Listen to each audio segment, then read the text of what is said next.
At least 261 people were killed, and over 900 were injured in a horrific three-train collision in Odisha's Balasore on Saturday, making it the deadliest rail accident in India in over 20 years.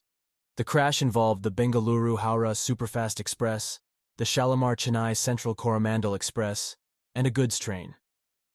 The accident happened at 11:30 a.m. local time near the village of M Rampur. The impact of the collision was so great that several carriages were lifted into the air and then smashed into each other. The wreckage was strewn over a wide area, and it took rescue workers several hours to free the trapped passengers. Many of the victims were killed instantly, while others died from their injuries in hospital. The injured were taken to hospitals in Balasore, Cuttack, and Bhubaneswar. The cause of the accident is still under investigation, but it is believed that human error may have been a factor.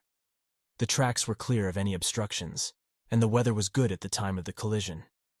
Prime Minister Narendra Modi has expressed his condolences to the families of the victims and announced a compensation of Rs 2 lakh for the families of the deceased and Rs 50,000 for the injured. The accident has caused widespread disruption to train services in the region.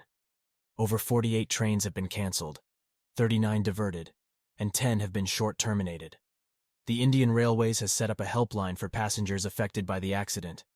The number is 0-674-253-0022. The accident is a tragedy for the people of India. The government has pledged to provide all possible assistance to the victims and their families.